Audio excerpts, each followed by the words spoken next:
12 नवंबर 2023 है। आज से 2 साल पहले मालेगांव शहर में एक ऐसा वाक़या हुआ जो तारीख बन गया। हम यहाँ पर जो महीनों जेल में बेगुनाही की सज़ा काटे, वो 12 नवंबर होने की वजह से मैं सोचा कि सबको बुला लिया जाए, क्योंकि हम जेल में 24 घंटा साथ में रहते थे, तो एक दूसरे से मिलना मिलाना हो जाएगा और जो तकलीफ़ हमने जेल में उठाई वो एक दूसरे से शेयर करेंगे। क्योंकि अभी साबिर भाई ने मालेगांव शहर की हिस्ट्री बताई कि मालेगांव शहर में कब कब तहरीकें चली और उन तहरीकों के बाद क्या हुआ। मगर ये वाक़या जो था 12 नवंबर का, ये अपनी नौइयत का अनोखा वाक़या था कि हमने कोई गुनाह नहीं किया, हमने कोई ऐसा काम नहीं किया जो लॉ एंड ऑर्डर के ख़िलाफ़ बात जाती हो, उसके बावजूद भी हमें महीनों जेल में रहना पड़ा। इसकी वजह मैं सिर्फ यही मानता हूँ कि शहर में सियासी दबदबा नहीं रहना अहम वजह है। नहीं तो पुलिस की मजाल नहीं रही माजी में कि इस तरह से लोगों को जेल में ठोस दे। और उसी दिन 12 नवंबर को ही दूसरे शहरों में भी इसी तरह का वाक़या हुआ, लेकिन वहाँ लोग 22 दिन में छूट गए, कुछ लोग 8 दिन में भी छूटे, कुछ 1 महीने में भी छूट गए। मगर मालेगांव शहर में ऐसा नहीं हो सका। पुलिस ने जिस तरह से गुनाह दाखिल की थी, अगर यहाँ खान साहब बैठे हैं जिनका काम यहीं तक था, सेशन कोर्ट तक, मगर हाई कोर्ट की हर तारीख पे वो हाजिर रहे, क्योंकि आधे से ज़्यादा लोग हाई कोर्ट के ऑर्डर के बाद छूटे। हो सकता है उनको इस बात का इल्म ना हो, लेकिन हर तारीख पे काम काज उनका छोड़कर, मैं हमेशा एक बात बोलता हूँ कि मुफ्त में काम करना एक बात होती है, वो तो किया जा सकता कौम मिल्लत के लिए, मगर अपना काम छोड़कर जहाँ से उनकी रोजी रोटी है, जहाँ से पैसा आ सकता है, वो छोड़कर वो बम्बई हर तारीख पे मेरे साथ में जाते थे। इसको मैं बड़ी बात मानता हूँ। हमारे फारूक मेमन साहब का इंतकाल हो गया, उनको भी इस वक्त सबके सामने, महरूसीन के सामने याद करना इसलिए ज़रूरी है कि अव्वल दिन से जामिन कराने तक वो मुसलसल लगे रहे। और हम लोग तो जब कोर्ट में हाजिर भी हुए तो फारूक मेमन और खलील वकील, यही 2 लोग थे जो ऑनलाइन हाजिरी हुई, तो कहीं ना कहीं उस वक्त भी उन्होंने हिम्मत दी थी।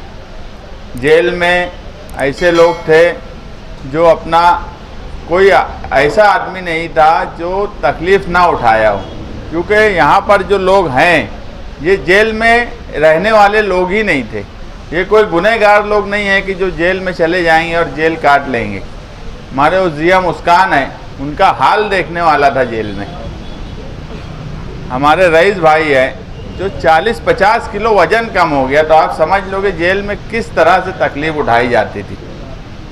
कहीं ना कहीं हमारी कोशिश ये रहती थी कि हमारे गयास भाई यहाँ बैठे हैं, तो सभी लोगों ने बहुत तकलीफ़ उठाई। और यहाँ पर बुलाने का मकसद ये था कि हम, हमारे वकला, हमारे तौसीफ भाई है जो बेल कराने के वक्त भी उन्होंने बहुत मदद की, सभी लोगों की हाई कोर्ट का ऑर्डर आने के बाद।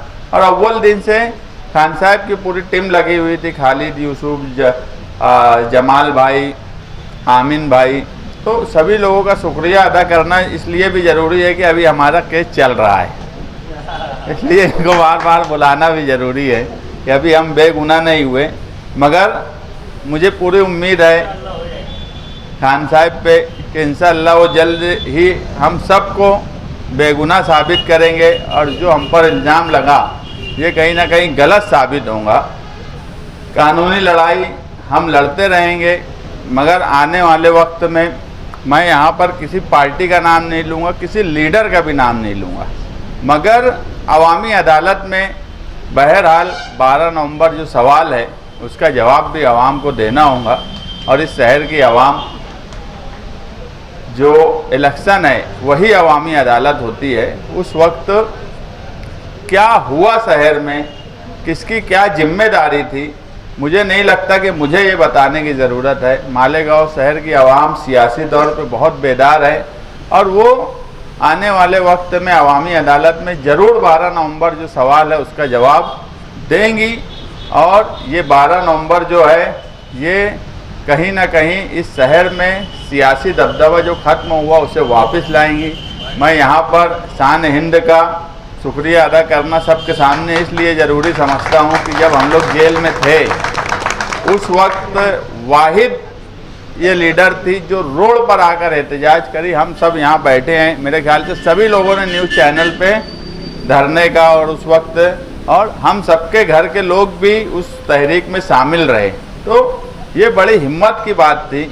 जिस वक्त लीडरान सिटी पुलिस स्टेशन की रोड से गुजरने से डरते थे, मैं लीडरान बोल रहा हूँ, मैंने ये भी सुना कि कुछ लीडरों को जब सिटी पुलिस स्टेशन में हमारे लोग जेल में थे तो आवाज़ देकर बुलाने की कोशिश किए।